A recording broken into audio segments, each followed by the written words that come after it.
Alors bonsoir et bienvenue à cette séance ordinaire du 13 juillet 2021, 20h de la ville de Delsun. Tout d'abord, permettez-moi de confirmer la présence des membres du conseil, en débutant à ma gauche avec nos conseillères et conseillers du quartier sud, Mme Lorraine Lapalme. Bonsoir tout le monde. Mme Sylvie Lapierre. Bonsoir. M. Réal Langlais. Bonsoir. Et à ma droite, nos conseillers du quartier nord, en débutant avec M. Jean-Michel Pépin. Bonsoir. M. Paul Jones. Bonsoir. Et M. Éric Lecourtois. Bonsoir. Je tiens également à souligner la présence de M. Aubert Galland, notre directeur général, et de notre jeune greffier, Maître Antoine Banville. Vous savez que l'assouplissement des règles sanitaires permet dorénavant au public d'assister à nouveau aux séances du conseil de ville en présentiel. Notez aussi qu'afin de respecter les mesures de distanciation sociale, nous devons limiter le nombre de personnes présentes dans la salle du conseil. Les participants sont invités à se présenter le plus tôt possible afin de s'assurer d'une place. Et naturellement, comme à l'habitude, on va continuer à filmer nos séances et à les diffuser en direct sur Internet. On va prendre une petite habitude, on commence ça à cette séance du mois de juillet. On va parler de naissance et de décès pour la communauté. Je pense que la communauté aime bien ça de savoir. On va commencer avec le moins drôle. Je voulais souligner le décès de M. Vezeau le 17 juin dernier. M. Vezeau, un personnage très connu à Delsun, qui est décédé à l'âge de 77 ans. Qui était propriétaire de la station-service, pour les plus vieux qui s'en souviennent, au coin de la 9C, la route 132, et du boulevard Georges-Gagné, qui dans le temps s'appelait l'avenue Delsun, le boulevard Delsun. Donc, M. Vezeau avait une station-service Crevier. Donc, j'aimerais offrir, le conseil, offrir les sympathies à toute sa famille. Il y a aussi, on a appris dernièrement, tout récemment, pardon, le décès de Robert Chipoche, qui est la conjointe de Sylvie Buot, une adjointe qui a travaillé ici à la ville de Delsun pendant, comme je vois Mme Lapalme, 38 ans, je crois. Sylvie. Je n'ai pas le nombre exact, mais oui. Très longtemps. Donc, je tiens personnellement, et tous les membres du conseil et tous les anciens collègues, offrir à Sylvie Buot nos plus sincères condoléances. Alors, je vous rappelle que toutes les décisions et les actions qui sont prises au cours de cette séance sont dans l'intérêt et le respect de nos citoyens. Alors, je vous mis les anniversaires. C'est l'anniversaire le 30 juin de notre collègue Jean-Michel Pépin. 30 juillet. 30 juillet? Oui. 30 juin. 30 je juillet. m'en rappelle longtemps. C'est ça. Oui, oui. Mais tu sais, c'est pas tous les jours qu'on a 35 ans. Non, effectivement. Alors, on commence avec l'adoption de l'ordre du jour. M. Langlais. Oui, Monsieur le maire, je propose que le Conseil adopte l'ordre du jour tel que rédigé et publié sur le site Internet de la Ville plus tôt aujourd'hui. Merci. En 3, suivi de la période de questions et des dossiers du Conseil, les suivis avaient été faits la séance dernière, donc il n'y a pas de suivi à faire. En 4, adoption des procès-verbaux, 4.1. Adoption des procès-verbaux de la séance du 8 juin 2021 et de la séance extraordinaire du 22 juin 2021. M. Pépin. Alors, je propose que le Conseil approuve les procès-verbaux de la séance ordinaire du 8 juin 2021 et de la séance extraordinaire du 22 juin 2021. Une copie des procès-verbaux a été remise à chaque membre du Conseil dans les délais prévus à l'article 333 de la loi sur les cités et villes, si bien que le greffier est dispensé d'en faire la lecture. Merci, M. Pépin. J'ai effectivement de la misère avec mes juin, juillet. Ça doit être les vacances qui nous appellent. Affaires du Conseil en 5, 5.1, dénomination des districts électoraux. M. Jones. Oui. En 2020, la Ville a procédé au découpage de son territoire en 6 districts distincts en vue de l'élection générale de 2021. Je propose que le Conseil attribue les noms suivants aux 6 districts électoraux. District 1, Centre-Ville. District 2, Saint-Laurent. District 3, de la Tortue. District 4, de la Gare. District 5, Vieux-Delsun. District 6, des Cheminots. Cette sélection a été annoncée le mois dernier suite à une consultation citoyenne. Merci, M. Jones. En 5.2, demande au gouvernement du Québec sur le statut d'EXO à titre d'organisme admissible à l'aide financière pour l'achat d'autobus électriques. M. Lecourtois. Merci. Je propose que la Ville de Delson demande au ministère des Transports du Québec et au gouvernement provincial d'entériner la proposition d'EXO de modifier son modèle d'affaires afin qu'elle puisse être propriétaire de ses autobus et de ses garages d'entretien, lui permettant de bénéficier des aides financières gouvernementales pour l'achat d'autobus électriques et des garages d'entretien afférents, de réduire ses coûts d'exploitation et les coûts facturés aux villes et de bonifier les services aux usagers. La Ville demande également au gouvernement d'ajuster les programmes existants d'aide financière à l'égard de l'achat d'autobus électriques afin d'en faire bénéficier EXO dès la première phase d'octroi de subvention. Merci.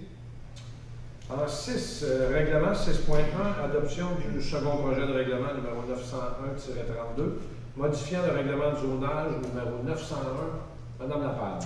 Oui, je propose que le Conseil adopte le second projet de ce règlement qui vise à modifier la terminologie de manière à ne plus permettre les habitations bifamiliales juxtaposées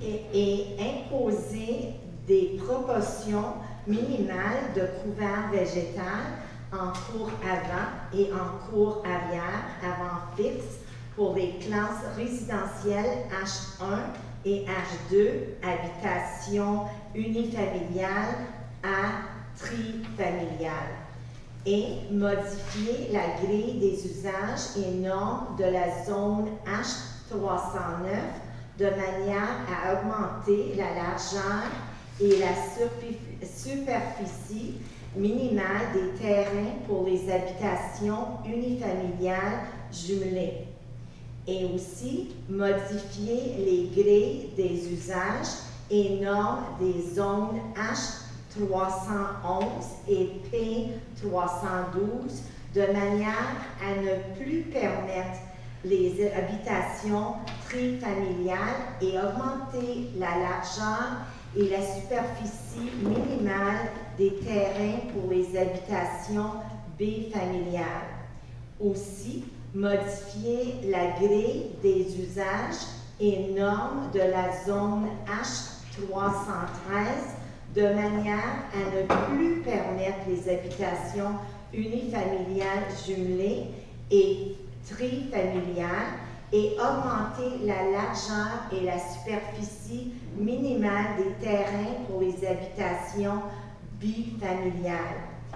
Les zones H309, H311, P312 et H313 sont situées au sud de la montée des Bouleaux, entre la rue principale sud et le secteur des Cheminots. Une concertation écrite, de même qu'une assemblée publique de consultation, ont été tenues sur ce projet de règlement. L'assemblée publique de consultation a été filmée ce soir à 19h et diffusée en direct sur l'Internet.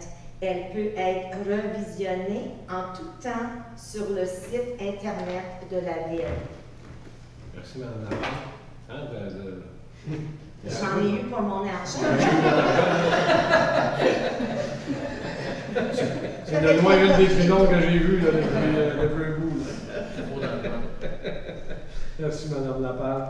Effectivement, il y a eu une consultation publique à 19h ce soir. En 6.2, adoption du règlement 707 concernant le refinancement de règlement d'emprunt. Mme Lapierre. Oui, M. le maire.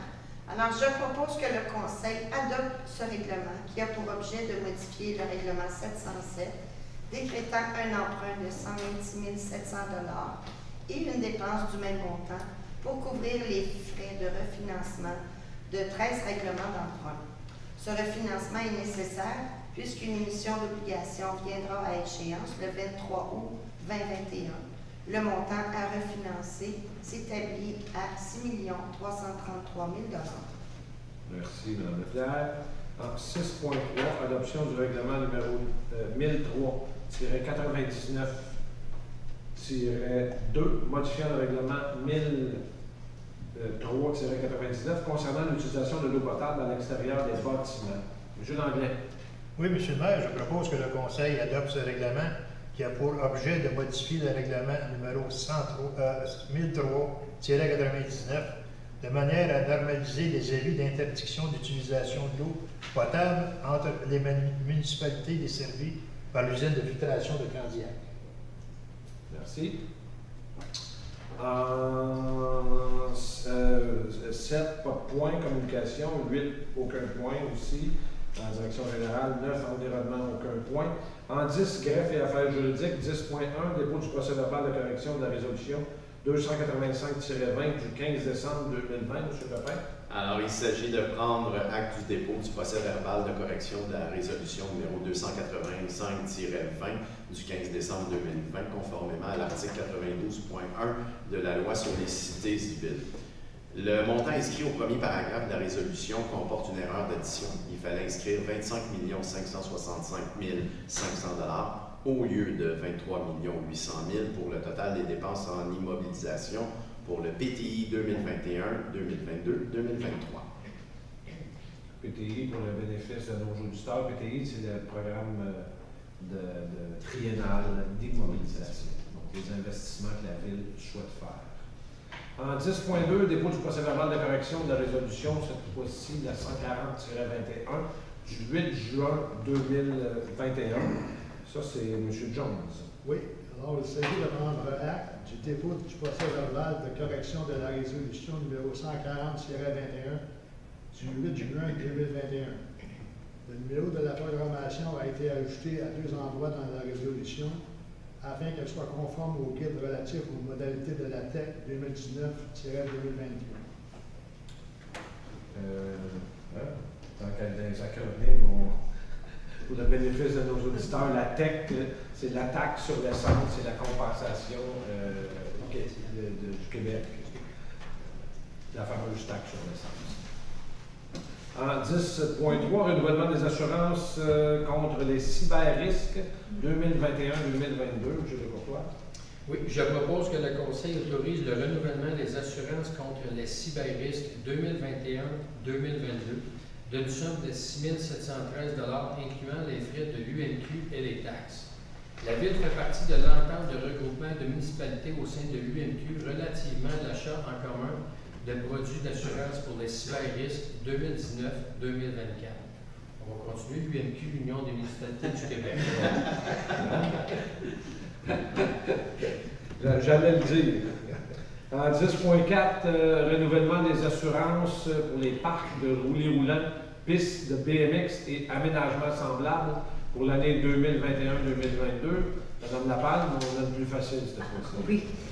Je propose que le Conseil autorise le renouvellement de la couverture d'assurance pour les parcs de roulis roulants, pistes de BMX et aménagements semblables pour le terme 2021 à 2022 d'une somme de 2 400 $ et 50 sous, incluant les frais de l'UMQ et les taxes. La Ville fait partie de l'entente de regroupement de municipalités au sein de l'UMQ relativement à l'achat en commun de produits d'assurance pour les parcs de roulis roulants et pistes de BMX et aménagements semblables 2019 à 2024. Et UMQ, c'est toujours Union des municipalités du Québec. Et je n'ai pas à vous expliquer BMX. Bicycle Motor Cross. Ah, Puis le X, c'est pour le cross. ah, ok, merci. J'allais le dire. J'allais le dire. OK, en 11, informatique, aucun point. 12, loisirs, aucun point. 13, parc et espaces verts, aucun point. En 14, ressources humaines, dépôt de la liste des embauches temporaires et occasionnelles. Madame Lapierre. Oui, alors, conformément à l'article 5.14 du règlement 674 sur la gestion contractuelle et sur la délégation, le contrôle et le suivi budgétaire, la directrice aux ressources humaines dépose au Conseil la liste d'embauche d'employés occasionnels et temporaires. Il s'agit d'inspecteurs en bâtiment étudiants, de préposés et de manœuvres aux services techniques et travaux publics, ainsi que d'un aspirant moniteur et moniteur au camp de jour. Merci. Alors, bienvenue à tous ces gens à la ville de Delson. 15, sécurité publique. 15.1, entente intermunicipale relative au maintien de la régie intermunicipale de police-roussillon. Monsieur Landais. Monsieur le maire, je propose que le Conseil se prononce en faveur des clés de répartition proposées dans la lettre du 14 juin 2021, signée par la présidente de la régie intermunicipale de police-roussillon dans le cadre des négociations en vue du maintien de la régie après le 15 mars 2022. Le 9 mars 2021, le Conseil a adopté une résolution à l'effet que la ville de Delson ne désirait pas renouveler, dans la forme actuelle, l'entente intermunicipale relativement au maintien de la régie intermunicipale de police-roussillon en son échéance du 15 mars 2022. Merci, M. Landais. En 16, travaux publics. 16.1, attribution du contrat pour l'entretien des équipements de réfrigération au centre sportif. M. Pepin. Alors, suite à une demande de prix, je propose que le Conseil attribue un contrat d'une durée d'1 an au plus bas soumissionnaire, soit la compagnie Simco Réfrigération Industrie Toromont Limitée, pour une somme estimée à 17 671,57 sous, taxe en sous, pour des services d'entretien des équipements de réfrigération au centre sportif. Le contrat comporte une option de renouvellement pour une année additionnelle. Merci. En 16.2, attribution de contrat, cette possible de la fourniture et l'installation d'une clôture au futur parc canin du côté sud de la ville. M. Jones. Oui, alors suite à une demande de prix, je propose que le Conseil attribue un contrat au plus bas soumissionnaire, clôture et aménagement MAG Inc. d'une somme de 23 565 taxe en su pour la fourniture et l'installation d'une clôture au futur parc canin du secteur sud. Merci, M. Jones. En 16.3, attribution de contrat pour le service d'arrosage d'arbres publics. M. Lecourtois.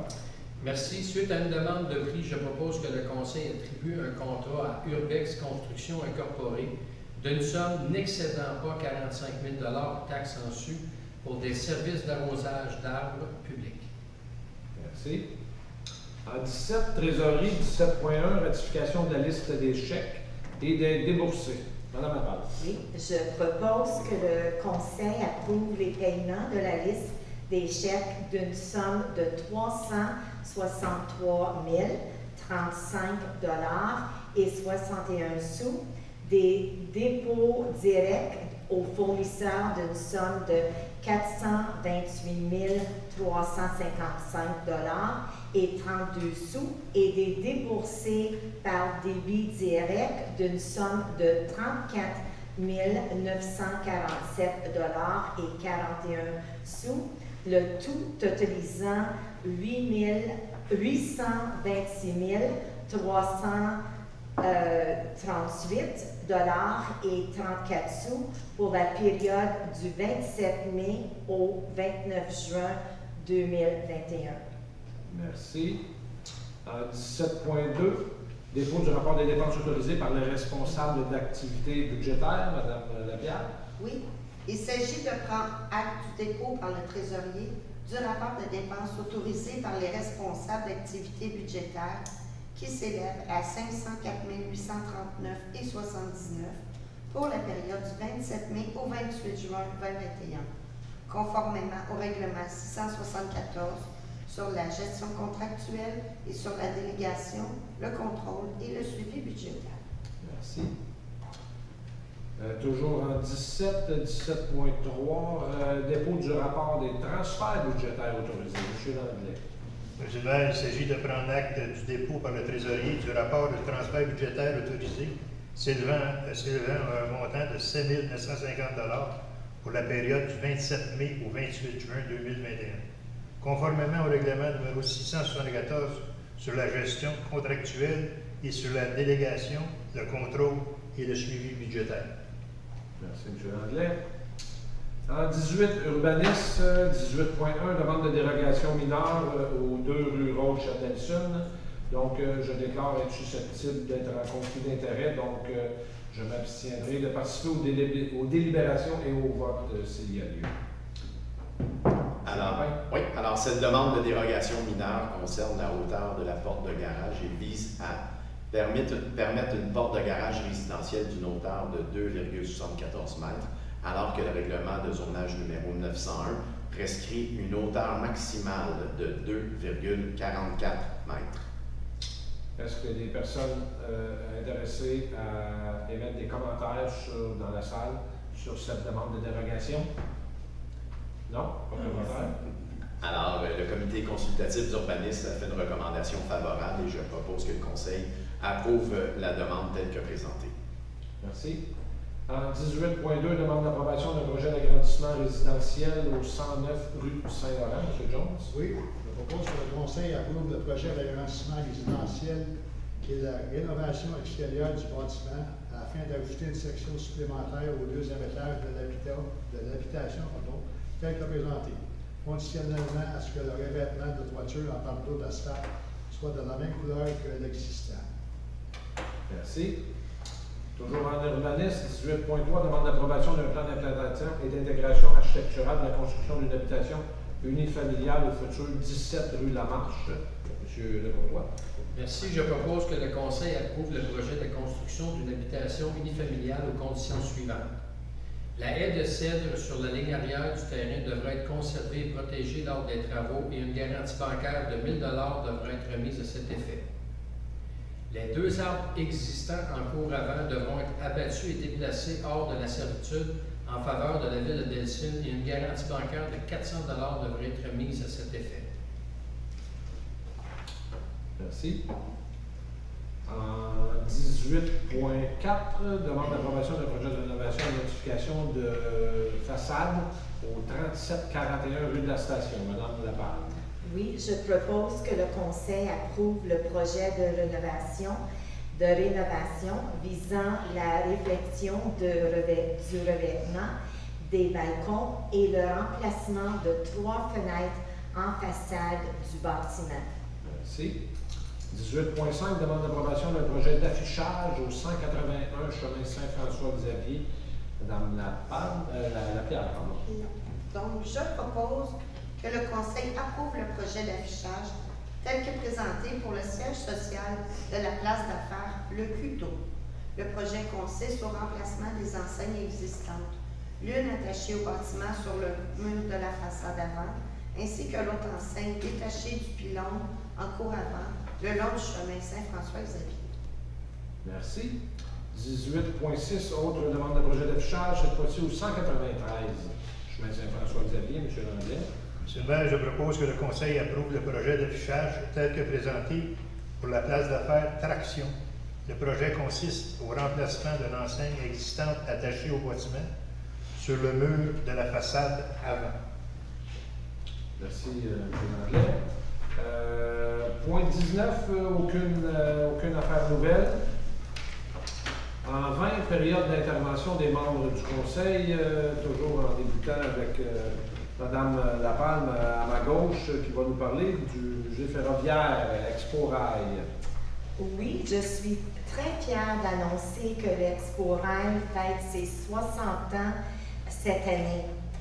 Fondé le 21 juillet en 1961, le musée contient la plus importante collection ferroviaire au Canada et se classe parmi l'un des plus importants lieux de préservation de la mise en valeur au monde.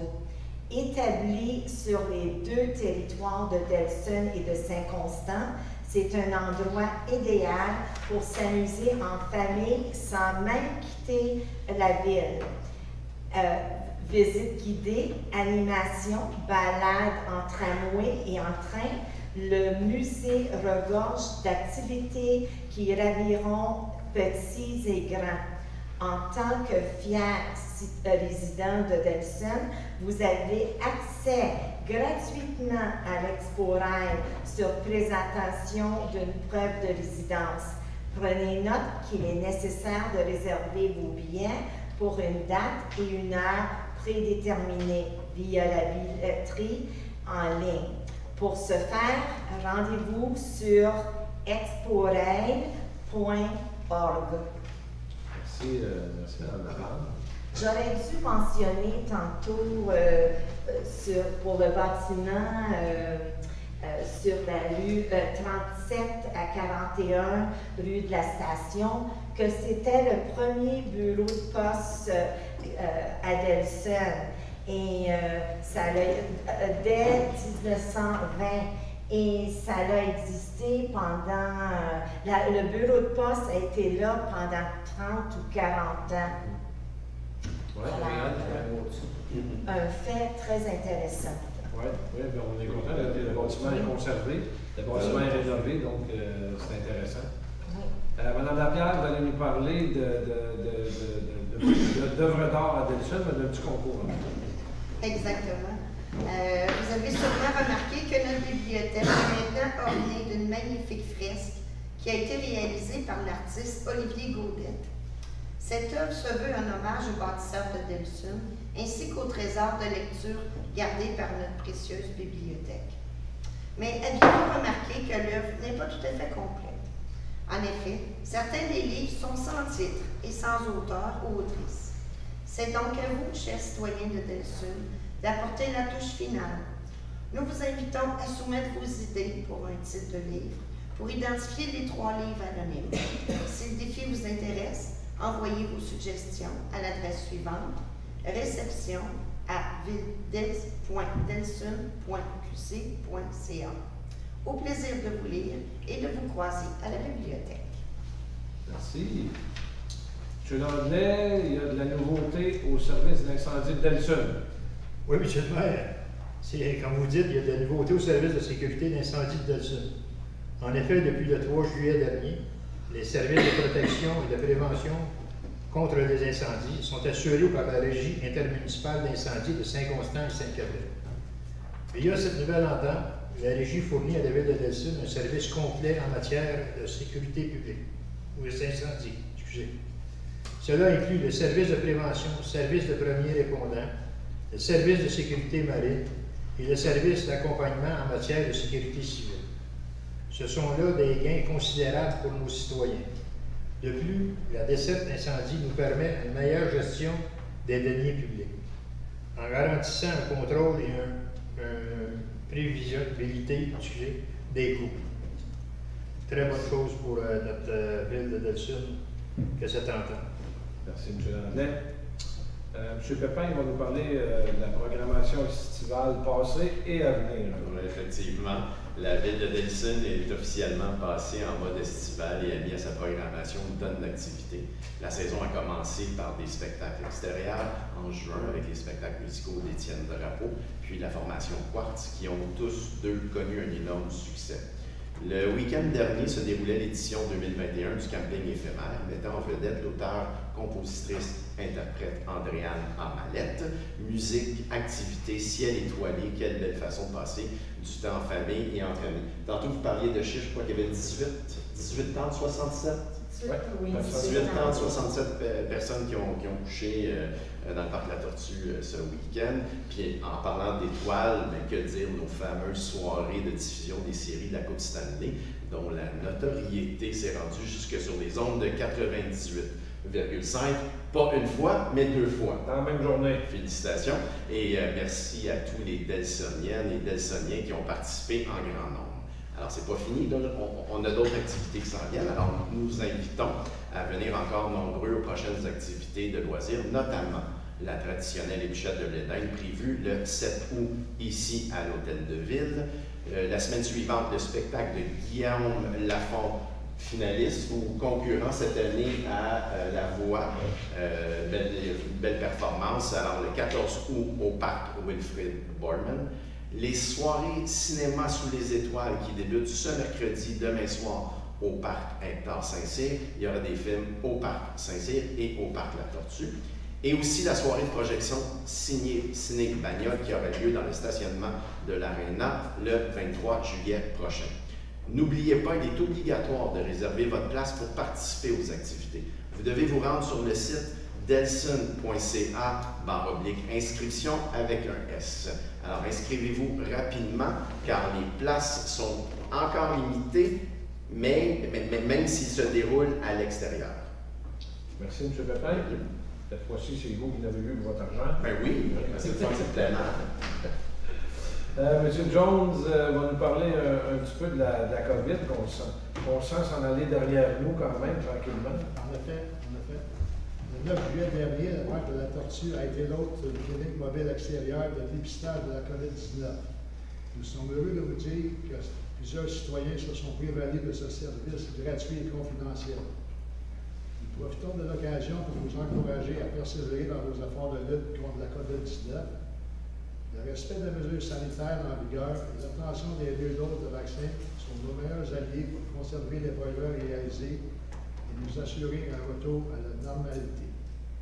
Prenez note que depuis hier, la distanciation physique a été abaissée de 2 mètres à 1 mètre, tant à l'extérieur qu'à l'intérieur, sauf pour les activités de champ et pour la pratique d'exercices à intensité élevée, comme par exemple les gyms. Le port du masque demeure obligatoire dans tous les lieux publics. S'il vous plaît, je vais référer au site du gouvernement du Québec pour tous les détails. Oui, je devrais mentionner aussi que je veux vous rappeler que la prochaine échéance pour le paiement de vos taxes municipales est le 21 juillet. Si vous avez des questions ou des inquiétudes concernant la taxation, ou si vous éprouvez des difficultés financières, vous êtes invité à communiquer avec le service de la trésorerie au 450-632-1050, poste 3400. Merci, M. Jones. Nous autres, on annonce des vacances pour le 21 juillet. Vous annoncez un versement de compte de taxes. Merci beaucoup, M. Jones. Quelle belle manière d'apprivoiser l'été. M. Lecourtois, vous allez nous parler de Parc Câlin et Parc Souci. Oui, c'est juste des bonnes nouvelles, Paul. Les travaux d'aménagement du Parc Câlin du secteur sud vont bon train depuis un peu plus d'une semaine. Situé sur la rue principale sud, en face du Parc du Centenaire, il y a une superficie totale de 1280 mètres carrés. Le nouvel espace vous sera accessible à la fin de l'été. Dans le but d'assurer la sécurité des usagers et de leurs compagnons à 4 pattes, nous avons procédé à l'abattage de quelques arbres malades et affaiblis qui menaçaient de s'effondrer. De nouvelles essences d'arbres mieux adaptées au secteur seront plantées pour les remplacer. Nous avons également procédé à la coupe de plantes envahissantes qui empêchaient la bonne croissance des autres végétaux. Pour ce qui est du parc Souci, lui-ci fera l'objet d'importants travaux. En effet, le parc sera fermé du 7 juillet jusqu'à la mi-septembre pour le réaménagement complet de ses installations, avec l'ajout, entre autres, de nouveaux modules de jeu, d'abreuvoirs, d'espaces de repos et d'un système de drainage amélioré. Votre parc se refait une beauté intérieure et extérieure. On s'y revoit à l'automne. Merci, M. Lecourtois. Avant de passer à mes interventions, M. Pépin, il faut se remettre à l'heure. C'est pas la voix, c'est Star Academy. C'est Star Academy. Excusez-moi, désolé. Vous voyez qu'on est des friands. Oui. Très friands de ces émissions. Il n'y a pas de réservation. Il n'y a pas de réservation pour Guillaume Lafont. Non, il n'y a pas de réservation pour les Pluchettes de Bléden, toutes les autres activités. Pour les Pluchettes de OK, Bléden. c'est seulement que les Pluchettes de Bléden qui n'ont pas de réservation. D'accord. Merci de la précision. De mon côté, c'est avec tristesse aussi que je vous informe du décès de la mère de Mme Lise Poisson, mairesse de Saint-Mathieu, à l'âge vénérable de 101 ans. Nous offrons à Mme Poisson nos plus sincères condoléances et nos pensées de l'accompagnent naturellement dans ces moments difficiles. On avait célébré l'année dernière, je me souviens, la MRC, ses 100 ans avec tous les maires et mairesses de la MRC. Donc, on connaissait la dame. Je vais parler de graduation un petit peu. Braquons les projecteurs vers les forces de notre avenir, donc nos jeunes Delsoniennes et Delsoniens. Nos finissants, dans un premier temps, nos finissants de 6e année qui ont terminé une année scolaire ponctuée de défis, puis méritait qu'on célèbre cet événement cette année. Donc, la dernière semaine de classe, j'ai personnellement visité les 3 écoles de Delson pour offrir mes félicitations et remettre des bonbonnières à chacun des 163 finissants de 6e année. Puis je veux faire une petite parenthèse. Aujourd'hui, je suis allé au parc ce midi avec ma petite fille de 2 ans, puis il y a un jeune homme qui était là, puis il me dit « Bonjour, je ne croyais jamais, il parlait très bien, je ne croyais jamais vous voir dans un parc aujourd'hui. » Comment ça, tu me reconnais? Tu sais? Il dit « Oui, oui. » Il dit « Je n'ai même pas fini de manger votre bonbonnière encore. » Donc, c'est un élève de 6e année. C'est pas un de mes enfants. Alors, il y a aussi nos diplômés de secondaire 5 de la région qui ont également relevé le lot de défis, surtout de la Magdeleine, dans le sens qu'il y a une maman qui a organisé une graduation pour souligner ça, cette mère-là, elle-même, en moins de 3 semaines, organisé un bal de finissants qu'on peut qualifier digne de ce nom. Il y a plus de 150 élèves, je crois que c'est 162 élèves qui ont participé à cette célébration-là, au Récréoparc, sous le chapiteau, avec un feu de camp, de la plage, volleyball, DJ. Les étudiants ont pu profiter de cette soirée avec des parents bénévoles. Donc, l'organisatrice, Mme Leblanc, je tiens à souligner son travail. Il y a un article qui est paru dans le Reflet. La ville de Delson y a participé, la ville de Delson, la ville de Sainte-Catherine et le député de la Prairie, Alain Terrien, qui ont participé financièrement. On nous a donné un petit coup de main. C'est ce qui a permis de faire une belle soirée, puis de créer un moment un peu mémorable pour ces jeunes-là qui ne l'ont pas eu facile aussi. Alors, Mme Leblanc, je vous félicite et je vous remercie. Je suis une dame de Saint-Constant, mais on les aime quand même à Saint-Constant, je vous le dis. On vous aime beaucoup. Fou du Roux, vous avez sûrement entendu parler. Fou du Roux est une toute nouvelle campagne promotionnelle colorée et festive qui vise à privilégier l'achat local dans le Roussillon, naturellement, les 11 villes du Roussillon, déployées sur tout le territoire. Cette promotion estivale inclut une tournée à laquelle les animateurs distribueront 1000 bons d'achat de 20 $ échangeables dans des commerces inscrits dans le répertoire, donc des commerces locaux. Un arrêt est d'ailleurs prévu à Delson le 28 août aux Galeries Delson, où il y a le bureau de poste. Et inscrivez-vous à cette date-là, à votre agenda. C'est important, allez-y. Donc, à quelle heure, M. le maire? J'ai pas l'heure, mais on peut aller voir sur fouduroux.ca. Donc, on invite les gens à aller sur le site Internet. Puis vous pouvez aller aussi, pas juste à Delson, ils vont passer dans toutes les villes de Roussillon. C'est le temps des vacances, on en parlait tantôt, et oui, enfin, le retour des belles et longues journées estivales qui nous donnent envie de profiter de notre été. Pourquoi pas tirer profit de votre statut de résident de Delson pour vous divertir gratuitement au Récréoparc. On a parlé dans la séance, donc le stationnement est gratuit et l'accès à la plage est gratuit pour les résidents de Delson en présentant votre carte de résident. Vous avez aussi les sentiers d'héritage Saint-Bernard à Châteauguay qui sont gratuits. Mme Lapalme a parlé de l'Expo Rail aussi en présentant votre carte. Donc, c'est toutes des activités familiales gratuites pour les citoyens de Delson. Donc, que ce soit à la plage, au camping, au chalet ou dans un parc ou dans le confort de votre cour, je vous souhaite des beaux moments ressourcés avec les gens qui vous sont chers parce qu'enfin, on peut se coller, on peut coller ces gens-là et les prendre dans nos bras.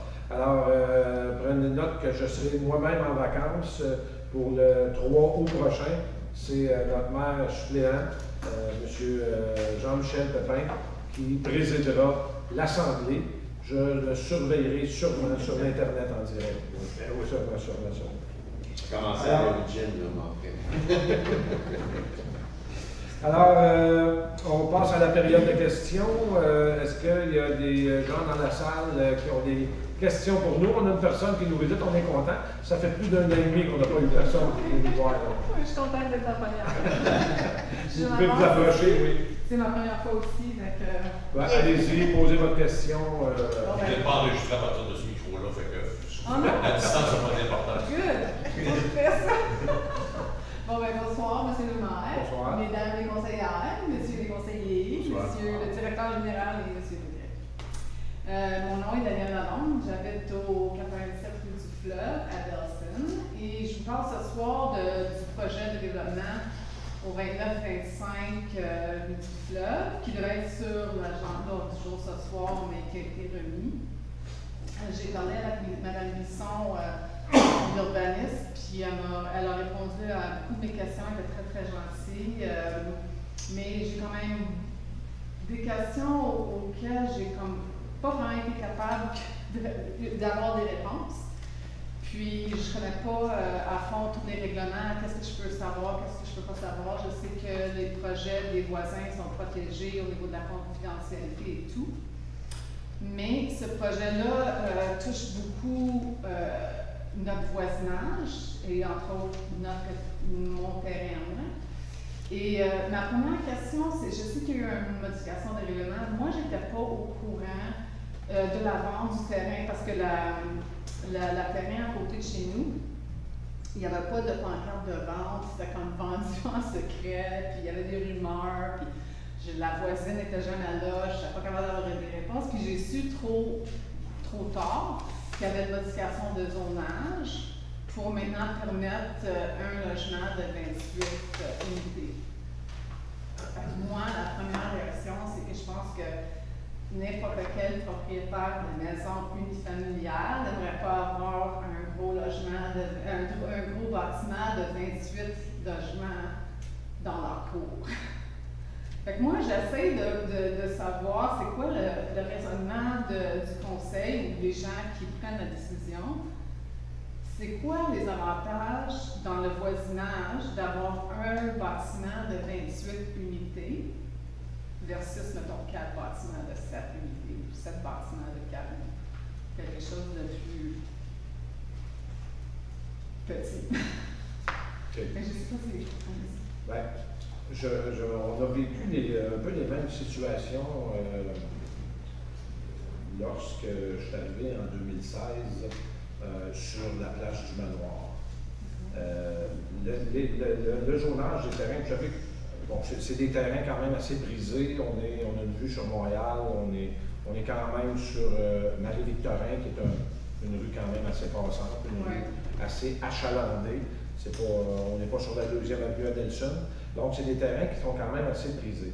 Et le zonage, depuis, là, je ne veux pas m'embarquer sur du temps bien précis, je n'ai pas cette réponse-là, je vous réponds à brut pour point, là, mais le zonage permettait, le propriétaire aurait pu faire 3-12 logements. 3-12 logements, vous savez, c'est 3 boîtes. Ouais. Donc, ça prend des distances entre les boîtes. Et je dis des boîtes, là, mais entre les bâtiments, ça prend des distances. Les stationnements sont plus souvent autrement qu'à l'extérieur. Donc, quand on modifie le zonage, on ajuste le zonage, on essaie d'améliorer le zonage pour que ça ait une meilleure intégration à l'entour. C'est sûr que c'est difficile d'avoir une intégration avec 3-12 logements ou un 36 logements à côté d'une maison unifamiliale, isolée comme vous avez chez vous. Mais le terrain était déjà zoné comme ça depuis un bon bout de temps. Nous, ce qu'on a fait, c'est qu'on l'a modifié pour 28 unités au lieu de 36 en partant, mais dans un bloc, ce qui fait en sorte qu'il y a moins d'emprise au sol, qu'on peut peut-être un peu plus condenser. Et par contre, c'est à peu près la même hauteur que si on fait des 12 logements. Les 12 logements, c'est à 4 étages, celui-là de 3. Donc, il y a des améliorations, on comprend, puis j'entends très bien vos doléances là, sur le fait que c'est quand même collé sur votre maison, vous avez raison, puis c'est collé sur d'autres maisons aussi, mais d'un autre côté, comme vous le dites, c'est sur Marie-Victorin, parce que là, on parle du fleuve, mais la façade est sur Marie-Victorin. Fait que c'est les modifications de zonage, comme je vous dis, on essaie toujours d'améliorer la situation, mais le terrain, quand l'achat a été fait, permettait, il y avait le droit, le promoteur, de faire 3-12 logements. Quand je vous dis qu'on a vécu la même chose, sur Place du Manoir, dans ce secteur-là, le promoteur pouvait faire ça dans le temps, je pense que c'était 4 unités ou 4-12 logements, puis 3-12 logements, c'est pas plus beau qu'un 28, ça je peux vous le confirmer. Là, les stationnements sont tous à l'intérieur, il en reste seulement 2-3 à l'extérieur, des visiteurs, un stationnement handicapé, mais les stationnements sont à l'intérieur, donc c'est moins, il y a moins d'emprise au sol, comme je vous dis. Il prend beaucoup moins de terrain. C'est moins agressif que 3-12 logements. Okay. Je sais pas si j'ai réussi à répondre à votre question. Un petit peu, oui. Le règlement dit que c'est un minimum de 30% de stationnement souterrain. Mais est-ce que vous pouvez me confirmer que pour ce projet-là en particulier, c'est beaucoup plus que 30% ou c'est. J'aimerais ça savoir, il serait où, c'est combien de stationnements seraient à l'extérieur, puis où serait-il situé? Il y en a 2 stationnements, puis il est situé du côté Marie-Victorin. Juste 2? Non, parce que ce projet, c'est 1,4 logements, 1,4 stationnements par logement. Oui, c'est donc, ça, je sais que j'en ai 1,8 40. logements fois 1,4, donc 30 quelques stationnements au sous-sol et 2 stationnements publics dehors et 1 stationnement handicapé. Ce qui donne un total de 39. Mais il n'y a rien dans la cour arrière, il n'y a rien dans les maisons. Il n'y a pas de sortie qui donne sur le fleuve non plus. Non. Ben ça, je sais parce qu'il y a une maison avec Sainte-Catherine qui donne sur le fleuve, sur rue du fleuve. Ouais. OK. Je ne sais pas quand vous faites vos études, est-ce que vous faites genre une étude de projet, qu'est-ce que ça va faire au niveau de l'évaluation des propriétés alentours? Ben, parce que quelqu'un qui veut acheter une maison unifamiliale maintenant, notre maison, c'est sûr que toutes les maisons sur la rue vont être dévalorisées parce que quand tu es à côté d'un logement, un 28 logements, c'est moins intéressant que d'être dans un secteur qui est uniquement unifamilial. Est-ce que vous faites des études par rapport à ça ou pas? Non, on ne fait pas d'études par rapport à ça. Vous savez que c'est une réalité qu'on vit qui nous rattrape, les modifications de zonage qu'on a parlé tantôt, le dictionnaire que Mme Lapalme a parlé, c'est encore des mesures qui visent à intégrer les nouvelles constructions dans des vieux secteurs. Parce qu'au moment où on se parle, il y a beaucoup de résidences à Delsun où les terrains valent plus cher que la maison. Okay. La valeur du terrain est plus cher que ce que ça vaut même avec la maison. Donc,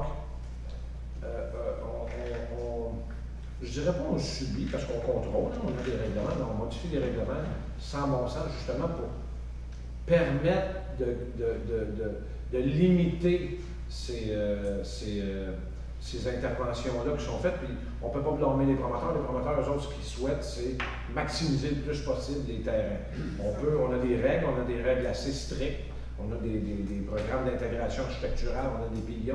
On a un paquet de leviers qui fait en sorte qu'on est capable de contrôler, mais quand quelqu'un achète, ce soir, juste pour vous donner un exemple, là, dans tout le secteur ici, dans le vieux Delsun, on pouvait bâtir des triplex.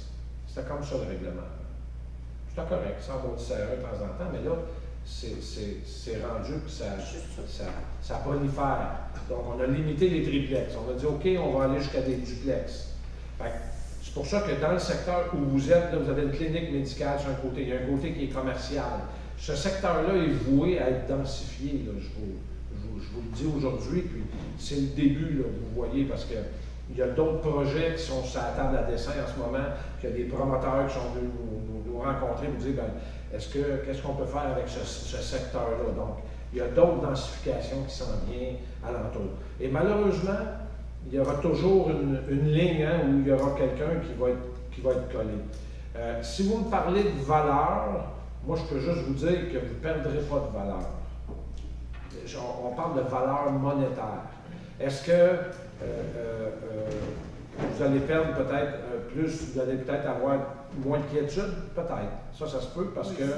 Mais compte tenu que les stationnements ont été placés sur un côté, donc la bâtisse a été tassée parce que Ce dossier-là, mes collègues peuvent en parler. Il a été 4 fois au comité consultatif d'urbanisme, qui est composé de citoyens, où il y a 6 citoyens et citoyennes qui ont rien à voir avec la ville, là, qui siègent là, qui donnent leurs opinions sur ce projet-là. Donc, c'est un projet qui a été, comment je pourrais dire, très ficelé, très épié à la loupe là, pour être sûr qu'on a le moins d'impact possible sur le voisinage. Mais justement, ce que vous avez dit tantôt, vous avez vos changements de règlement par rapport aux maisons bifamiliales, nécessité familiale, Ouais. ça va à l'encontre de la densification.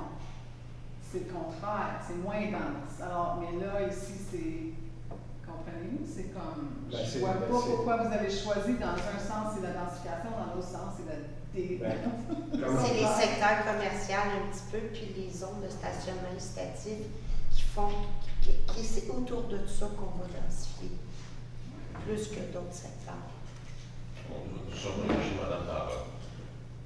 Des instances, je vous explique ça dans des grands mots, mais programme qui s'appelle le PMAD. Lorsqu'on est dans la région métropolitaine, on a des obligations de construction à l'hectare. Hein? C'est ce qu'on a voulu protéger avec les duplex, tout ça. C'est un secteur qui est constitué exclusivement de ça ici. Le secteur de Vieux-Delceuze est constitué exclusivement de maisons unifamiliales ou de duplex au maximum. Ce qu'on voyait apparaître, c'est des triplex ou des choses qui seraient venues modifier. Vous ne verrez pas ici. Ici, il n'y en aura pas de densification. On va faire ça autour des aires tonnes et autour des aires commerciales. Si je vous disais que votre maison ne perdra certainement pas de valeur, parce que j'ai vécu exactement la même chose dans une maison que je possède, puis ça n'a rien modifié. Non seulement, mais le secteur qui est le vôtre est un secteur qui est voué depuis très longtemps. Allez juste à Sainte-Catherine à côté, vous allez voir, c'est des duplex et des buildings là, qui sont tout le long de la rue. Là. Puis ce qui va se reconstruire, ça va être encore la même chose qui va continuer. Ils ont un projet là, de 36 ou 42 logements juste de l'autre côté de la rue, en rentrant dans Sainte-Catherine, à gauche, qui va se construire dans les prochains mois. Et je trouve quand même, je trouve pour vous que c'est triste pour vous parce que vous habitez une maison unifamiliale dans un secteur qui est voué à du développement. Pas sur votre côté de la rue, entendons-nous, on n'en mettra pas jusqu'au coin de la rue, c'est de l'autre côté de la rue, puis au coin de principal nord, on va avoir des développements à hauteur, des développements de multi. Mais celui qui est derrière chez vous, il faut être certain que tous les élus qui sont ici, puis ceux qui sont sur le comité, ont consulté, ont fait beaucoup d'efforts, puis les gens du CCU ont fait la même chose. On a des citoyens qui sont bénévoles dans ces organismes-là, le comité consultatif d'urbanisme, qui ont amené un grand nombre de critiques. Elle se situe à... J'ai jamais vu personne venir voir. Je sais que tout se fait par... Je veux dire, ça se peut faire par live, par nos points. Mais je veux dire, il n'y a personne qui vient voir exactement. C'est pas moi, mon secteur, c'est un secteur unifamilial. Puis là, ce que je vais avoir au côté, c'est genre balcon vide. Je vais avoir un mur de balcon. Fait que ça va être, à droite, ça va être le centre-ville, puis à gauche, c'est le... Vous avez raison, ce que je vous disais tantôt, il faut qu'on trace une ligne. Là. Oui. Il y a toujours une ligne. Là. Vous êtes à la limite du secteur commercial et on va l'appeler densifiable.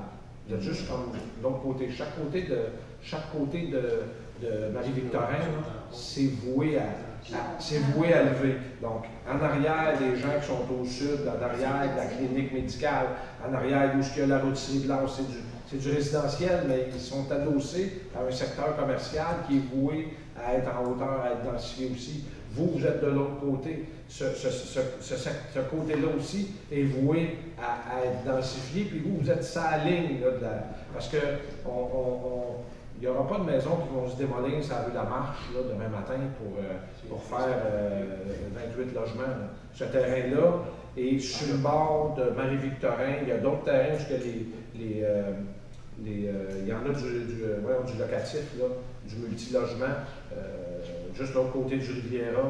Il y en a déjà du multilogement qui est là. Ça aussi, c'est voué à se redévelopper, ce secteur-là. Il y a déjà de la densification, il y a déjà du multi dans le secteur. Quand on prend une décision, ils ne sont pas prêts à la légère, les décisions. On ne lance pas des dards sur un tableau en disant on va densifier là. c'est fait, on essaie de le faire dans le plus grand respect. Puis c'est pas facile à faire de la densification quand il y a déjà du bâti alentour. C'est pour ça que je vous dis que les dossiers sont assez compliqués, ils sont plus longs.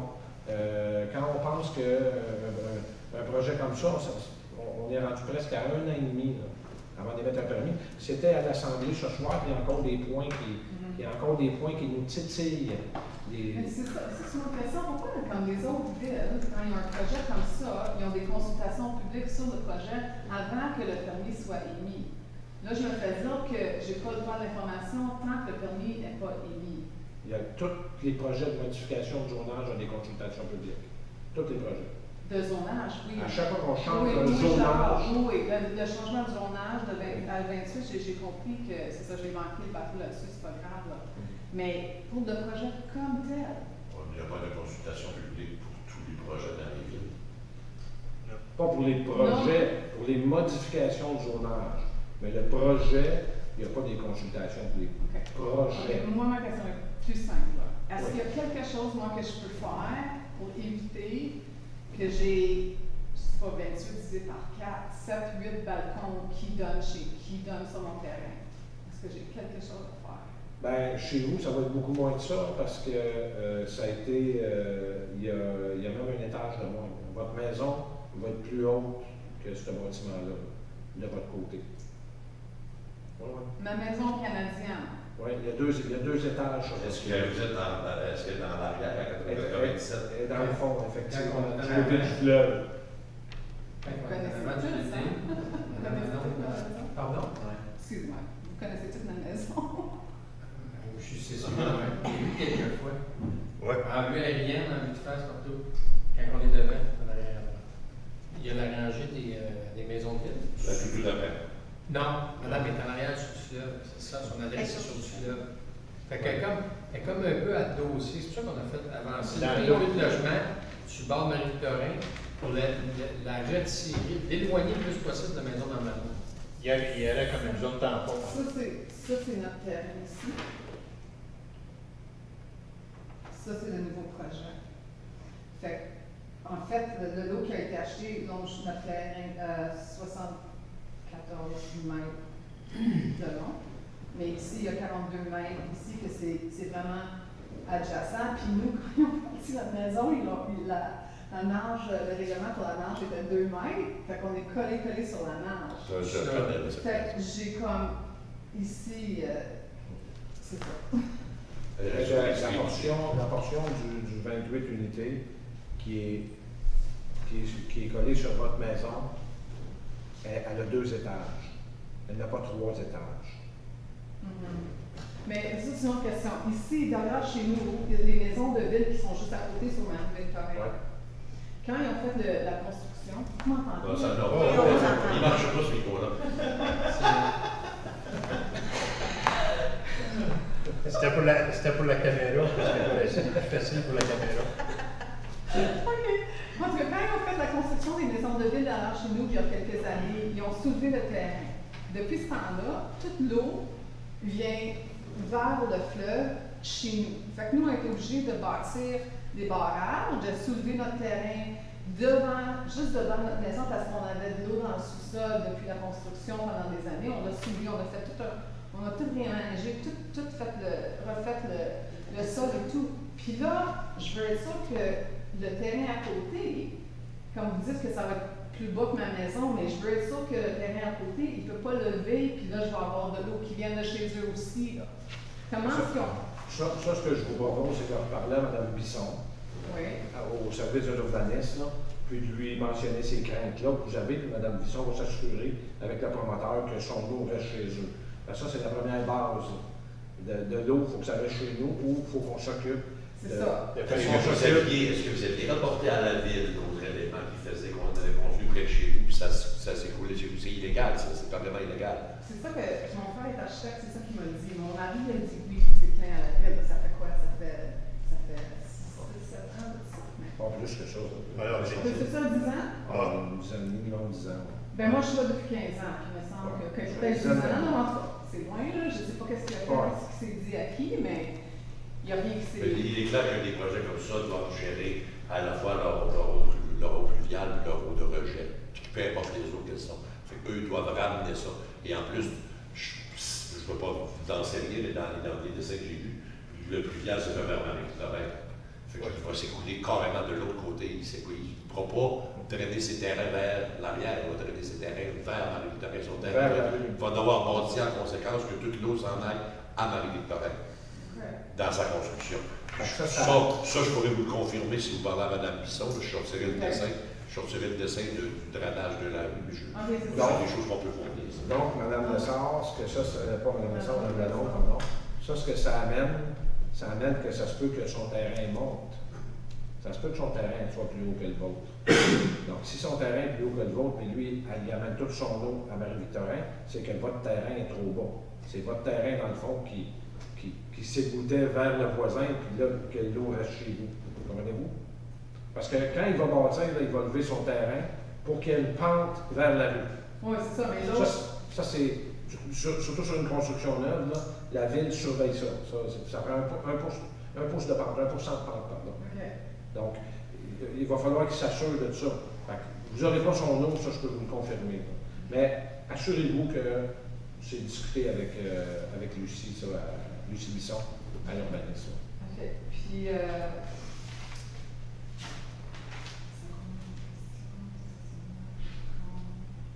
OK, les stationnements, on dit qu'il y en a juste 2 fois à l'extérieur. Sur le Marie-Victorin. C'est ça, OK. Parce que le projet, si on avait là avec 3-12 logements, là, ce qu'on vous amenait, là, on vous amenait à l'intérieur de chez vous. Si je me souviens, il y a 24 stationnements. La règle, c'était ça. Il y avait 3-12 logements, il y avait 24 stationnements extérieurs comme dans la zone arrière, une entrée centrale. Pendant un certain temps, il était question que le terrain de la rue chez vous soit acheté, puis ça rentre par la rue chez vous. Là, vous auriez vécu tous les inconvénients de la planète. Là. Vous auriez eu derrière chez vous 20 stationnements, vous avez vu. C'est ça qu'on a tout enlevé. Puis si vous veniez à vivre avec, puis excusez-moi, je vais prendre un peu du temps, mais si vous veniez à vivre avec 4 blocs de 7, vous vivriez la même chose. Là. Il n'y a pas de bloc de 6 logements ou 7 logements qui ont suffisamment de stationnement souterrain ou d'espace pour mettre des stationnements souterrains. Okay. Les choix qu'on devrait faire avec un compte multiple, si on fait des 6 logements, on fait 4-6 logements, on est obligé de faire 4-5 stationnements dans le garage en dessous, puis tous les autres stationnements dehors. Fait qu'on remplit la cour au grand complet, puis vous avez les mêmes odeurs. Vous savez, la gestion du zonage, de multiples et de choses de même, ça relève de questions beaucoup plus grandes que la ville de Nelson par elle-même. Ça part de plus loin que ça, les règles de densité et les règles d'obligation. On en a pas la CMN, mais on en a globalement parce qu'on ne veut pas non plus que toute la population s'en aille vivre plus loin que Shefford, puis Sutton, puis que ça s'étale urbain partout dans la province de Québec. C'est un peu... Vous, M. le maire a donné la meilleure phrase, vous n'avez pas gagné le gros lot, vous êtes dans la ligne. Vous êtes dans la ligne où ça se fait, le changement du zonage. C'est comme la ligne de votre terrain, la ligne où le zonage change. Les gens qui sont 3 rues plus loin sur la marche n'ont pas ce problème-là. Le zonage change 3 rues plus loin que chez eux. Ils ne vivent pas les mêmes inconvénients que vous. C'est triste pour le citoyen qui est là, mais soyez certain que tout ce que M. le maire vous a dit, et que tout ce que Mme Bisson vous a dit, c'est la recherche du mieux-être dans la règle. C'est ce qu'on a travaillé. Mais c'est pas comme là, de mon côté de la ligne, c'est, je veux dire, toutes les maisons sur le fleuve qui sont des maisons de 1 million et plus, est-ce que je vais avoir des logements de bien-être social à côté de chez moi? Ou je vais avoir des logements? Pourquoi? Est-ce que c'est des condominiums ou c'est des logements? Tu sais, c'est quoi? Est-ce qu'il y a un niveau de. C'est-tu 28 logements d'une chambre à coucher? Vous savez, quand on fait des unités comme ceux-là, on prend le temps, les promoteurs qui prennent le temps et qui sont obligés de faire des garages souterrains et des unités de ce type-là, les règles qui sont appliquées via notre service d'urbanisme de CCU, la finition extérieure de ces bâtiments-là doit être de qualité. On vous annonce pas à côté de chez vous une habitation à loyer modique. On vous annonce à côté de chez vous un 28 logements, dont les logements vont être de niveau de prix qui vont avec les choses qui sont là. Mais c'est pas des 3,5 avec un petit garage en bas, c'est des appartements pour loger des gens. Le projet comme tel, quand est-ce qu'il sort à la limite? Lorsque le permis est émis, Oui, c'est ça, je sais. on arrive avec le modèle, je pense. Puis ça quand, ça? Moi j'ai, l'année passée, on a abattu 35 heures sur notre terrain.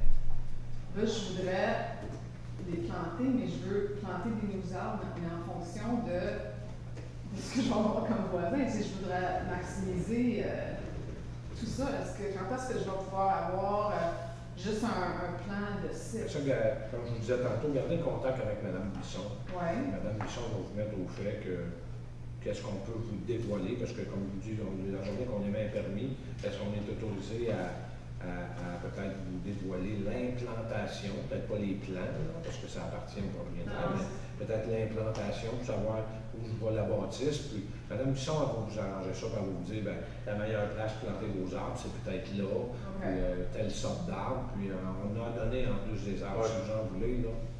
On en donne. Mais nous, on les donne. Parce que vous avez des freins, hein? Oui. Puis des arbres malades. Que vous avez dit Ben oui, c'est sûr. Ben, si vous en coupez 10, on va vous en donner 10. On en a coupé 35. Mais on va vous en donner c'est mon mari qui est venu chercher le permis qui nous a donné l'information. Oui, mais sérieusement, si vous avez coupé, je vous dis, là, si vous avez coupé 30, on va vous en donner autant. Si vous voulez dans on remplace les freins. Oui, c'est ça, mais c'est pas ça qu'ils disent. La plupart des arbres qui sont là, je pense que sont déjà considérés comme malades, c'est des freins. Il en reste une coupe, mais il elle est de la même. La partie dans la maison d'Anna était de la même forêt, était de la même. C'est ça. C'est une série de vieux freins, je sais quand je suis allé visiter, quand j'ai visité ce terrain-là, vous aviez. On ne peut pas parler d'une forêt, là. Excusez-moi, c'est comme. Quand ça, la zone qu'on va faire là, plus de 70%. Non, c'est plus un forêt. Plus 70% de ça, c'est du frein qu'il y a là-dedans. Alors, c'est mort. C'est mort, c'est triste, La réglementation, ce qu'elle dit, c'est on donne des arbres, on a un arbre, une ville, ça, un arbre, une maison. On les donne, mais pour les gens qui coupent des freins, nous, on ne subventionne pas la coupe. C'est sûr, on a payé 15 000 je pense, pour chaque frein coupé, on vous remplace ça par un autre arbre. Faites la preuve que j'avais coupé 22 freins, on va vous donner 22 arbres. On ne l'annonce pas en bas, parce que les gens qui coupent les autres sortes d'arbres, on va commencer à dire à tout le monde, si vous coupez un arbre, on vous en donne un autre, parce qu'on ne veut pas perdre des arbres. Parce que vous comprenez ce que je veux dire. On veut garder des arbres sains. Là, on parle des arbres, on ne parle pas des boutures d'un pied. Là. On parle des arbres de 2,5 cm à 3 cm. On va près 6 pieds, les arbres. Oui, les arbres de 6 pieds. Quand ils sont livrés? Oui. Ils sont livrés dans des bottes, ils sont en 6 pieds d'eau. Oui, c'est ça. 30 mm. 40 mm. Non, c'est bon, je crois. 40 mm minimum. Puis au niveau de la bordure, Mme Bisson m'a expliqué qu'ils ont exigé une clôture, frost, le tour de leur terrain, donc ça va être à côté de notre terrain. On a une aile de cèdre, il va y avoir une clôture frost, puis après ça, ils ont exigé aussi une aile à l'intérieur de la clôture. Oui. Puis est-ce qu'il y a des hauteurs ou des essences de aile ou des hauteurs minimum ou quelque chose comme ça? Vous référez à M. le maire qui va vous référer à Mme Bisson. Nous, on n'est pas là. Mais c'est clair que lorsqu'on fait ce type d'exigence-là, on essaie au moins qu'il les marie avec ce qui exige dans le voisinage. Mais c'est pas, si vous avez des headsets, c'est pas bien dur de convaincre ces gens-là de mettre des headsets. Vous savez, c'est pas le plus compliqué, ça. C'est pas la partie compliquée avec les promoteurs. Puis c'est une demande pour le CCU, on avait fait au CCU pour être sûr qu'il n'y ait pas de vision certaine entre les voisins. Garantir une privauté, justement, pour une familiale. C'est ça qu'on va exiger qu'il y ait une clôture, plus une aile sur leur bord aussi. Mais ça. Non, ça va. Vous savez que OK, toute dernière question. Est-ce qu'au niveau, c'était 3 étages, est-ce qu'il y a un maximum de hauteur d'un étage, mettons, un étage de 10 pieds, ou il n'y a pas de... Ça, je pourrais pas vous répondre. Normalement, ça va être des plafonds entre 8 et 10 pieds, là, normalement. Dans le locatif, la règle, La règle dépasse rarement 9 pieds par étage. Ouais. L'extrémité de droite, qui est comme la plus près de votre maison, elle est de 2 étages. Après, elle monte à 3 étages. Comme pendant un bout de temps, c'est 2 étages, après, ça monte à 3 étages. Fait une grande partie de votre terrain. Non, pas tout le long de votre terrain. Que c'est 2 étages? Non, pas tout le long. Ben, en étant comme ça, c'est quoi? Écoutez, avec l'implantation, je vais pouvoir vous répondre plus intelligemment. Là, je n'ai pas l'implantation, c'est dur de. Ben, pas tout le Juste long. pour Vous démontrer essayez, les efforts qui ont été mis pour harmoniser, puis que ce soit moins agressant. Peut-être que Mme Lalonde va avoir les réponses de Mme Bisson. Oui, On va bien répondre aux questions, mais là, on est rendu dans les OK, plans. OK, c'est beau. Parce que les plans, pour nous, on n'est pas rendu jusqu'à encore dans l'analyse au conseil. OK, bien, merci beaucoup pour votre temps. J'ai beaucoup appris. Ça fait plaisir. Merci beaucoup pour vos questions. Melvanville, est-ce qu'on a des... Pardon, monsieur? OK. Melvanville, est-ce qu'on a... la séance n'est pas terminée. Est-ce qu'on a d'autres questions? Oui, on a des questions. Une question de Mme Carole Lessard qui habite sur la rue des Cheminots. Elle demande j'aimerais savoir ce qui se passe avec l'entretien des aménagements paysagers. Elle trouve déplorable de constater la condition et la dégradation de plusieurs endroits, des mauvaises herbes qui envahissent les vivaces, des arbres morts, un manque de taille des vivaces. Elle donne un exemple pour la montée des bouleaux. OK. Merci pour votre question, Mme Lessard. Écoutez, c'est peut-être pas une bonne excuse, là, mais ça en est une quand même. Effectivement, on a des petits retards sur notre entretien cette année. L'année passée, on avait à notre emploi 6 horticulteurs et horticultrices. Et cette année, on a seulement 4.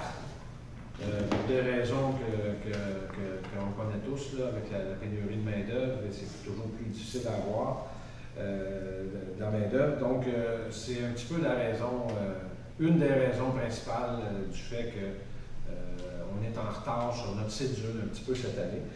Ce que je peux vous dire, par contre, c'est un drôle d'annonce que vous nous envoyez cette question-là, mais aujourd'hui même, les horticulteurs, les 4 horticulteurs et horticultrices étaient sur la montée des bouleaux à nettoyer la placette et tous les plates-bandes. Donc, je peux vous dire que c'est fait depuis aujourd'hui, même avant d'avoir votre question. Donc, mais on y attache une importance assez grande, monsieur le directeur général peut vous le dire aussi, qu'on y attache une importance à l'horticulture, puis on cherche encore du monde pour venir nous aider. Est-ce qu'on a d'autres questions, Mme Vanville? Oui, j'ai la question de M. Michel Rousseau qui habite sur la rue Saint-Cyr. Si M. le maire, j'ai lâché prise de remplir le relevé des odeurs, voyant que c'était perte de temps. Et voilà que Stella Jones me rappelle à l'ordre ces derniers jours, soir et nuit, de fermer nos fenêtres. Donc, ma question, pourriez-vous résumer les améliorations que vous avez obtenues de vos discussions avec Stella Jones, qui nous situe au même niveau que voilà 25 ans? OK. On a eu des discussions avec Stella Jones il y a quelques mois. Naturellement, la pandémie a fait en sorte qu'on s'est pas mal moins parlé. Mais on a eu des discussions et nous sommes à la veille de signer une entente. On a une proposition d'entente avec Stella Jones pour, naturellement, il y a toujours le relevé des odeurs qui va toujours demeurer, mais une entente qui va faire en sorte qu'on va être, on va être au courant de leurs opérations pour faire en sorte qu'on va être capable de prévenir les odeurs, ou du moins si c'est dans des temps qui nous dérangent, ou si c'est dans des temps des heures de souper comme ça qu'on va pouvoir modifier. On a des ententes aussi pour s'assurer qu'ils n'augmenteront pas leur production, qu'ils vont stabiliser leur production pour pas créer encore plus de désagréments à nos citoyens, et de s'assurer aussi qu'ils vont garder leurs odeurs chez eux. Vous savez, M. Rousseau, on a passé beaucoup de nouvelles réglementations dans la dernière année. On a rencontré Stella Jones pour le mentionner, qu'on les a à l'œil aussi, et qu'ils vont devoir conserver leurs odeurs chez eux et ne plus déranger nos citoyens. C'est pas un combat facile. vous le savez, ça fait probablement, M. Rousseau, on se connaît, ça fait probablement 40 ans, 50 ans que vous habitez à Delson. L'usine est là depuis 100 ans et c'est un combat que je mène depuis 5 ans que je suis maire et que je mène régulièrement à tous les semaines. Donc, continuer à remplir les relevés des odeurs, c'est ce qui fait en sorte que nous avons une certaine poigne, si je peux le dire ainsi, une certaine emprise sur l'entreprise, parce que le relevé des odeurs, on l'envoie au ministère de l'Environnement et on l'envoie aussi à la Direction de la santé publique et à Stella Jones. C'est ce qui fait en sorte que ça fait bouger. Les résultats de l'étude sur les désagréments que les odeurs peuvent causer vont être publiés très prochainement, dans les prochaines semaines, si ce n'est pas peut-être juste en revenant des vacances, et vous allez en être informés. Alors, si ça sent encore, M. Rousseau, faites vos plaintes, faites vos relevés des odeurs, et on va s'assurer de faire des suivis. C'est ce que je peux vous dire, mais c'est un dossier qui est en progression, et on est en discussion en ce moment encore avec Stella Jones. Merci. Il n'y a plus d'autres questions. Il n'y a plus d'autres questions? Prochaine séance, le mardi 3 août, exceptionnellement, compte tenu du temps des vacances, donc il y a seulement 3 semaines entre les deux séances. Mardi 3 août 2021 à 20h, ici même, en présentiel, donc on vous invite, on peut assister aux séances. Naturellement, la distanciation physique et les règles sanitaires sont appliquées, mais on vous invite en grand nombre. Puis je ne serai pas là, c'est M. Pépin qui présidera l'Assemblée. Alors, merci beaucoup. Bonne soirée. Merci beaucoup d'avoir assisté à la séance.